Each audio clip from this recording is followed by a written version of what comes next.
When do you feel most connected? When do you sense the greatest alignment in your life? Is it when you do an act of loving kindness, perhaps being charitable? Perhaps it's when you have a loved one close by and having a meaningful conversation. Or perhaps it's when someone is in need and is seeking your help and you're there for them, you feel most connected.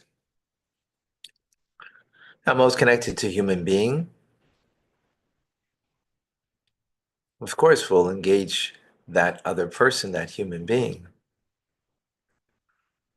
But when is the most that you feel connected to the Almighty, to God? Is it in prayer?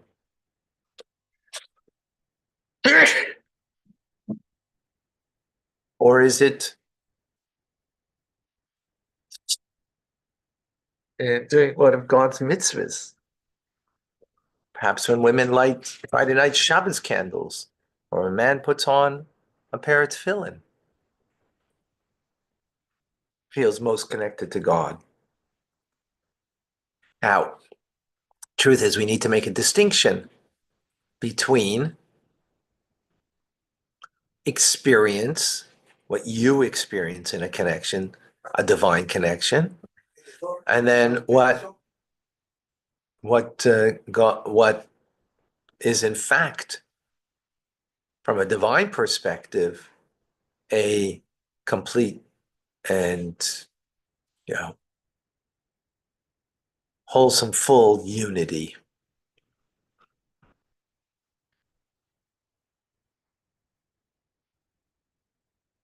L'chaim, l'chaim, l'chaim, l'bracha. To life and to blessings.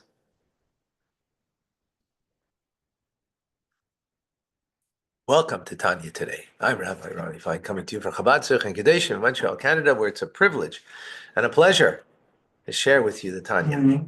Excuse me, just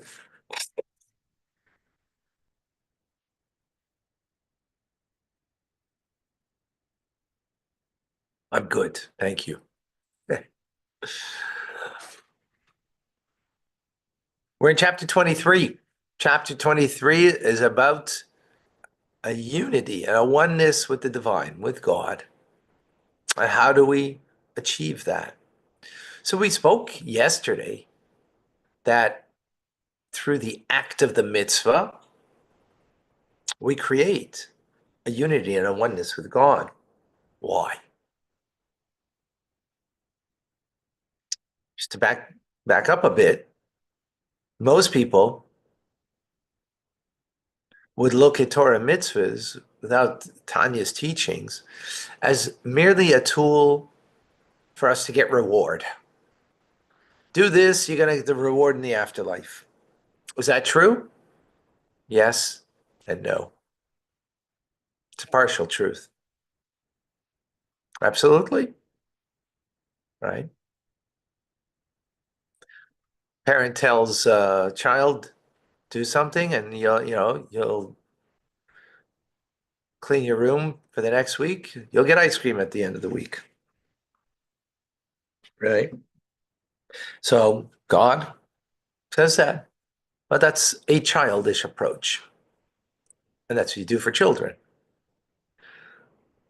Is there that truth? Yes. But that's not Tanya. And that's how we're here to learn.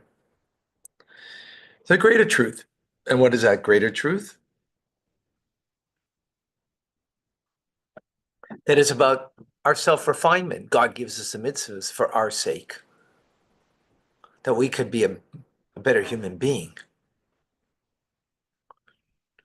So he gives us tefillin, he gives us Shabbos candles, he gives us charity, he gives visiting the sick. That these are all commandments. that we need to fulfill, that we become more refined. Is that true? Absolutely. And at the same time, it's not the absolute truth.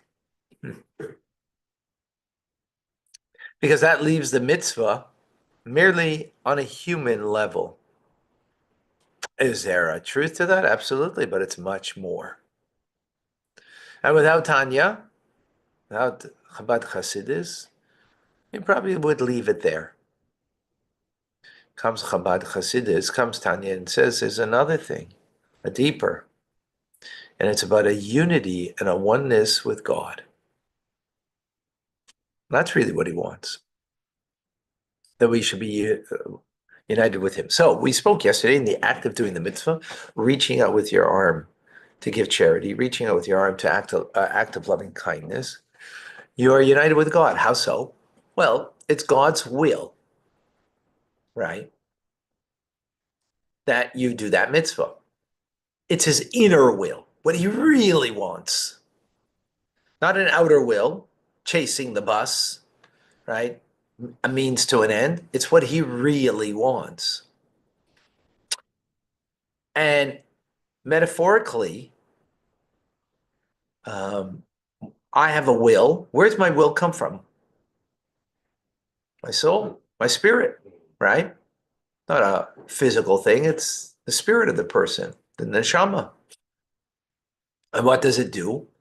It's bound up in one with the body. Because when I will to pick up my hand, guess what? My body is subjugated, and my arm, my limb, is subjugated to my will that I raise up my hand. Well, likewise, the will of God is that I give charity. It is, metaphorically speaking, one of the 248 organs of divine expression to do a mitzvah that God commands. And just as the will of God, the body, in metaphorically, our will is one and bound up with the arm, and it's therefore heeds the will of my will. So likewise, the particular mitzvah is an expression of the divine will, and therefore we're bound up to God, like the arm, the physical arm is bound up with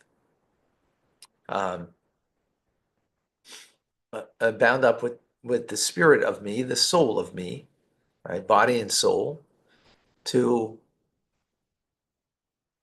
express my soul's desire. So we're bound up like to God, and to such a degree where the patriarchs so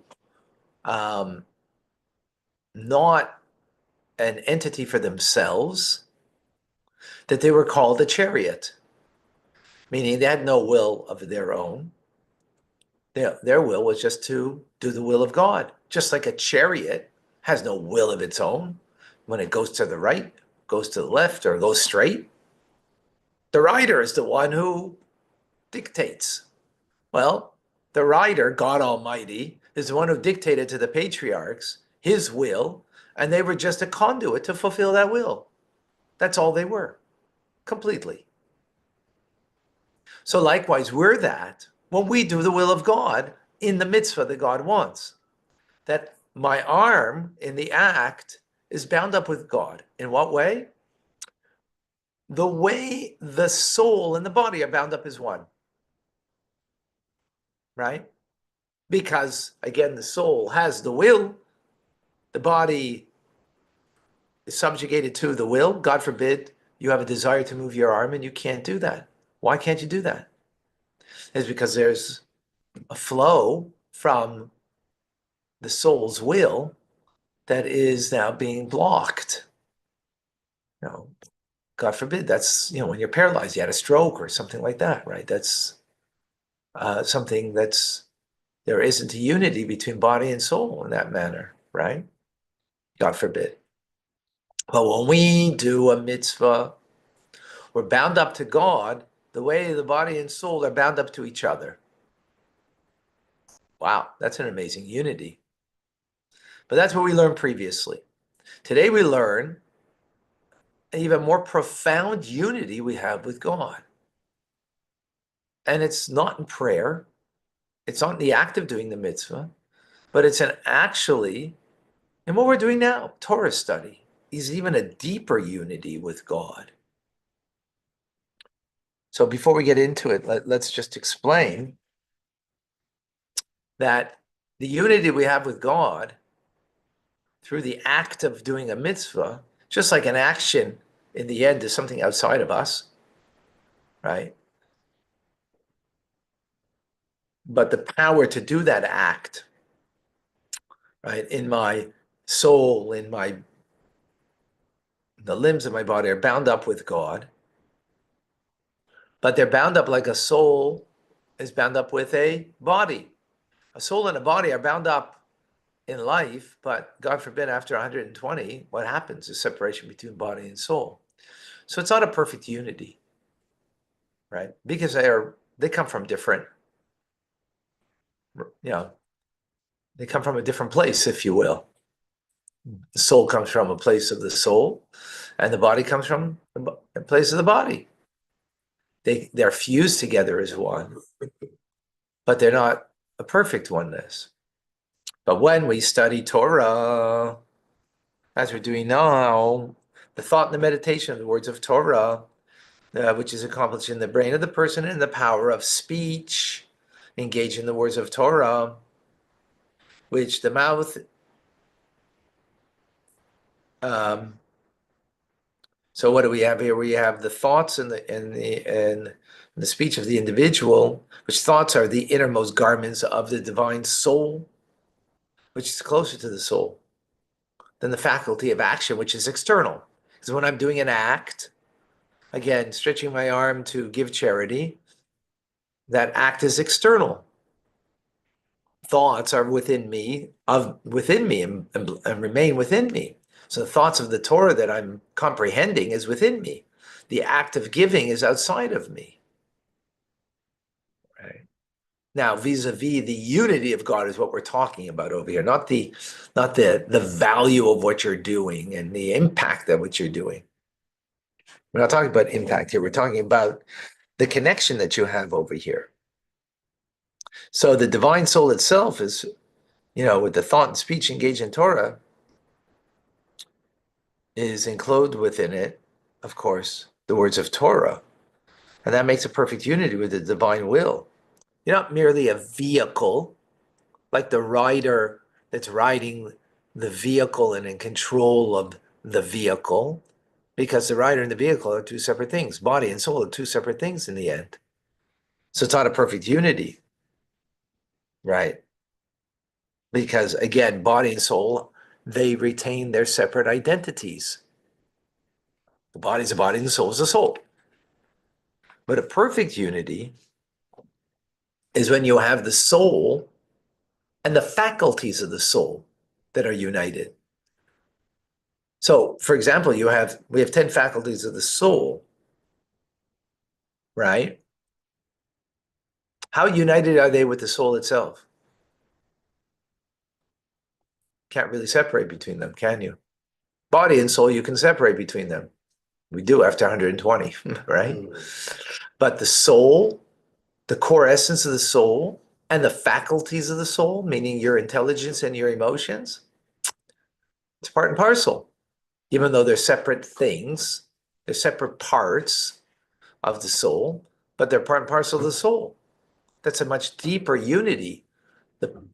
My intelligence and emotions, the faculties of my soul, with the core essence of the soul. Yeah, exactly. Yeah, Chachma Bina B'das, Chesed Gvura Tiferes Netzach Yesod Malchus. Right, that's a much more a greater unity, right?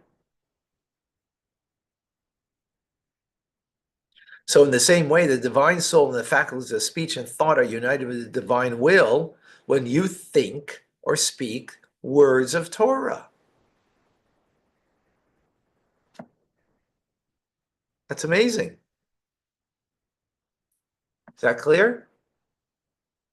In other words, the unity is not like a chariot Not like the soul and body that are united, but like the way the soul and the faculties of the soul are united. This is a much more, um, I hope the nuance over here is appreciated.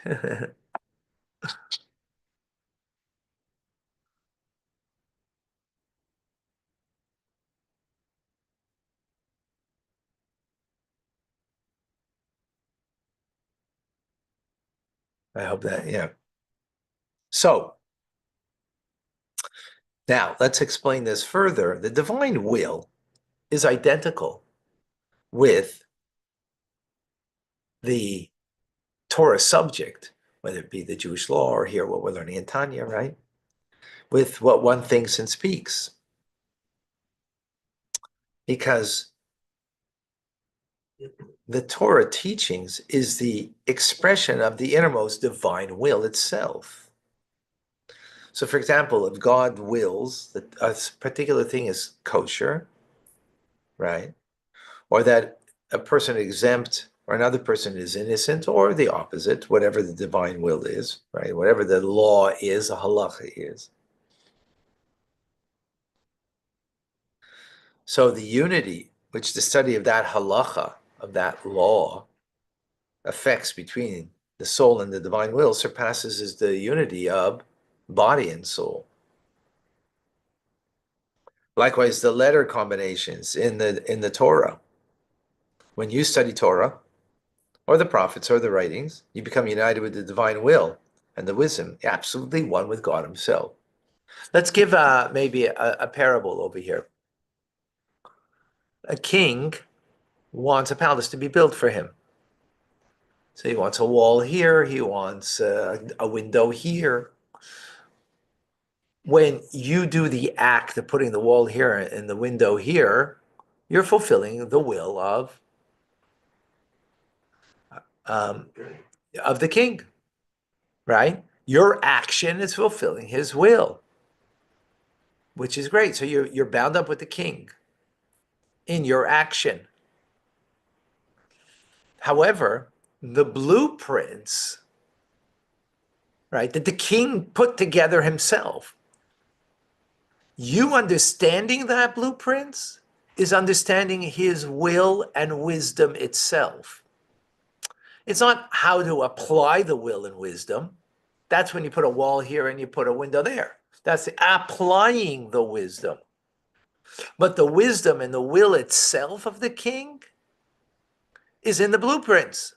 When you understand the blueprints, you, in your brain and your thoughts and in your speech that you discuss it, are totally bound up with those blueprints, which means you're totally bound up with the will of the king who made those blueprints, with the wisdom of the king who made those blueprints. That's a much deeper unity than just application of the will. I hope that's clear. So Torah, and we can understand. So now, how's that? How? Because Torah is God's will and wisdom. That's his will. That's his wisdom. He's bound up in one with it. So if I'm understanding his will and wisdom, I'm bound up in my mind, in my thoughts, in my speech, bound up totally in one with him, in a perfect unity with God himself. Because he stands completely revealed in my divine soul and in my inner garments called thought and speech, as opposed to action, which is external relative to thought, for sure, right? When I occupy myself with the words of Torah, and there's nothing obscuring that divine revelation of God in my soul. That's very powerful. So the countenance and the will and the wisdom of God, I'm perfectly bound up with.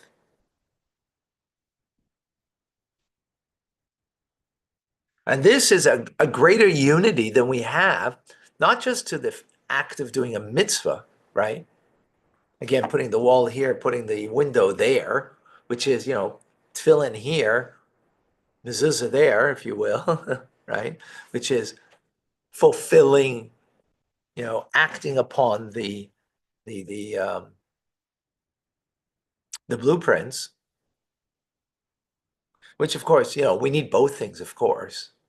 But the point I want to bring out over here is what kind of unity we have with God through the study of Torah, that the divine will is manifest in our soul and in the garments of our soul more than even the spiritual worlds above. The spiritual worlds above, they don't study Torah as we study Torah. They come to hear our Torah. The angels above, the souls in the Garden of Eden, they actually come here,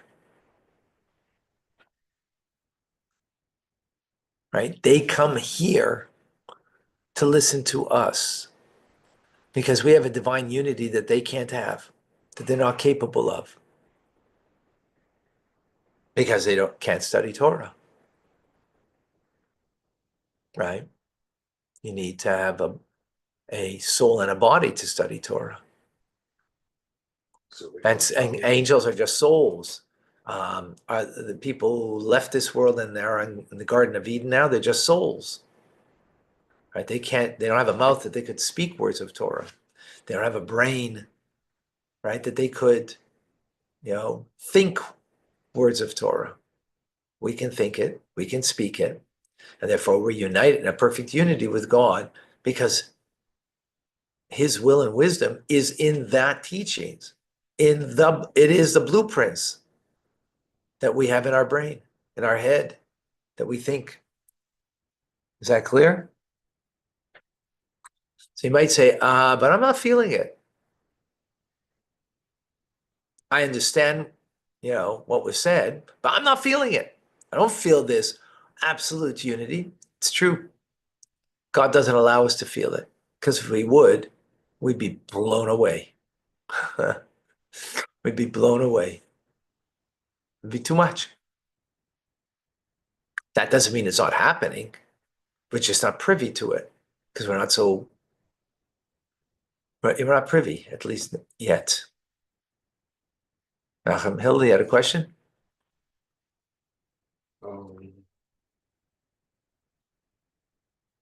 Was referring to when you mentioned about when we study Torah, the souls come and they listen to us. Is that what? Because we have a greater unity. We think in heaven above, it's greater there, right? They experience more there because the light is shining there. But here, we don't have the light. The light isn't shining because if it would be, we'd be blinded because of the coarseness of the material world, right? And the limitation of the physicality. So it would be blinding to us. So we don't experience it. But that unity we do have, something that that the angels don't have and the souls above don't have. Is that clear? So when we leave this, we lose that ability Yes, that we have. exactly. Can't do a mitzvah anymore. Exactly. Can't study Torah anymore.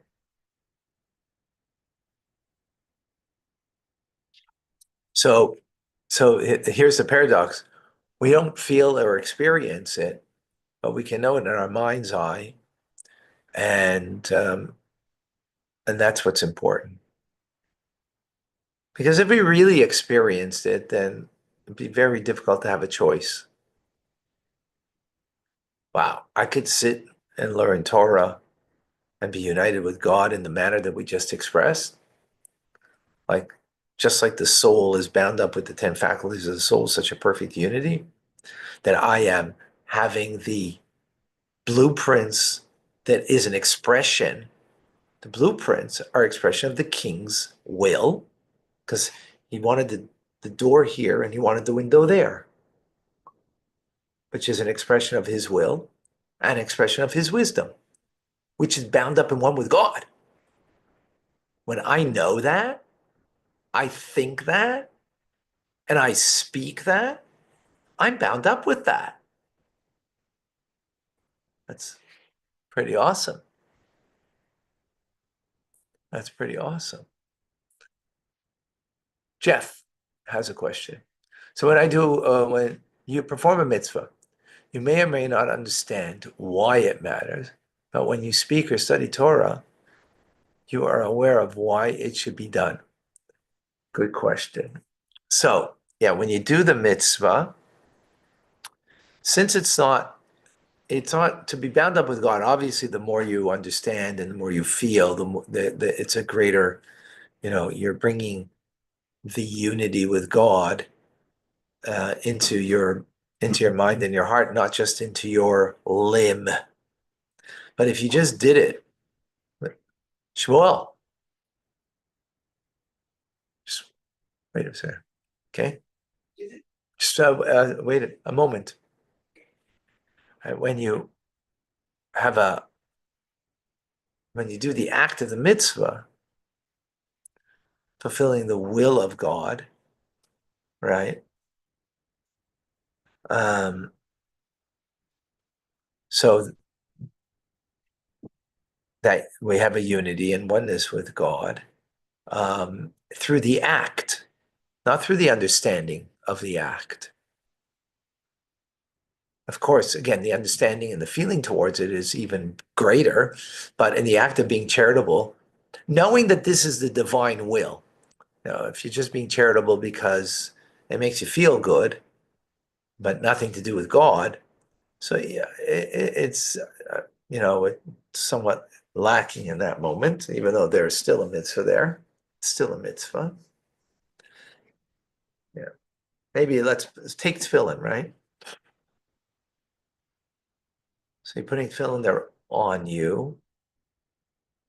You're fulfilling the will of God, even if you don't really understand, but you know that it's something that God wants.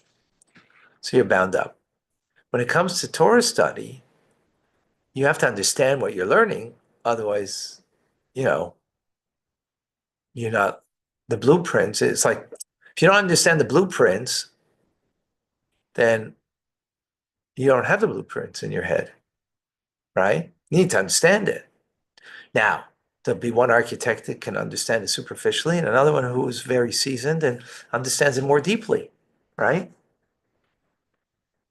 Can understand why the window goes here and the door goes there more profoundly.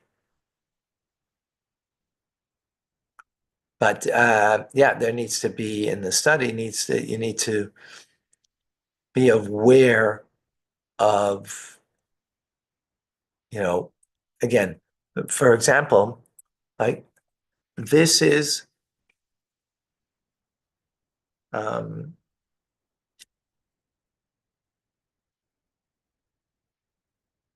the reasoning behind this law, you understand it. So, okay, you get it. And that thinking of it and that discussion of it with verbally expressing it, you're united in one with God. Now you can understand it more deeply about that mitzvah, and there'll be even a deeper, profound connection. Okay. But it's responsible for that understanding. Is it the soul? What do you mean? As one study Torah and one gets a better understanding, a deeper understanding of the meaning of the words of Torah, the mitzvah, does the understanding come through the soul itself or from the body? Or the mind? The mind thinking. Through thinking, your brain, your intelligence knows. If you don't think it, how will you know it? That's a soul. That's the garments of the soul. Thinking is garments of the soul. Chachma and Bina and Das is faculties of the soul. Right. So it's through the garments of the soul, right, of thinking, speaking, which are inner garments as opposed to action, our right, are outer garments, right? The act of putting on tefillin, the act of giving charity is an external garment of the soul, right? Um, as opposed to thinking is it very internal, speech is in between, so to speak. Um, are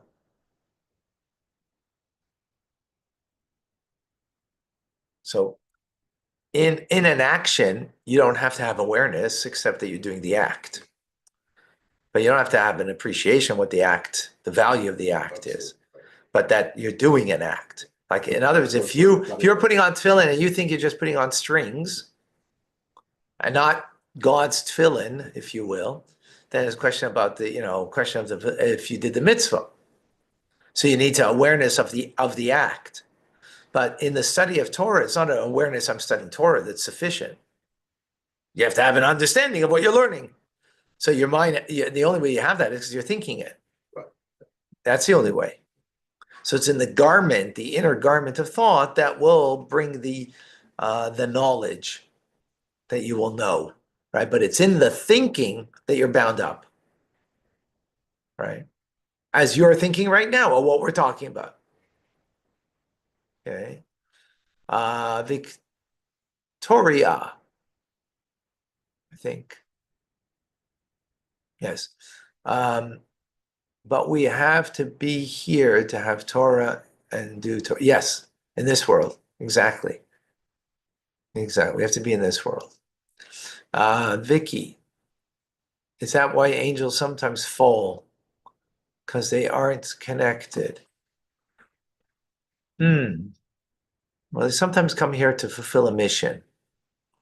But yeah, that's a good question. I don't know. I have to look into that, Vicky, to understand that more.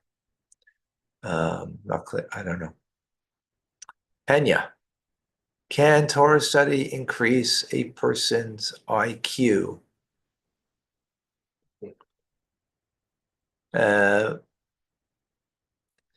Maybe I don't know, but let's put it this way: someone can have a very high IQ, and then, but just in their thoughts and speech, in their garments of expression, they are just speak nonsense, even though they have a high IQ, right?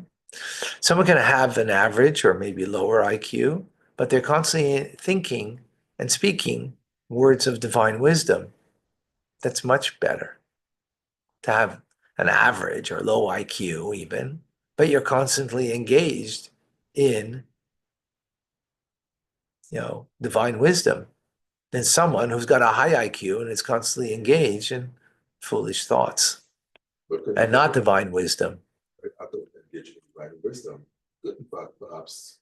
Yeah, so does it change your IQ? Perhaps.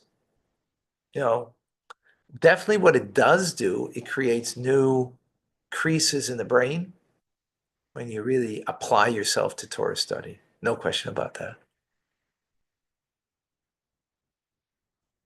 And I'm going to review this class several times. I have a lot to learn. Thank you for sharing that.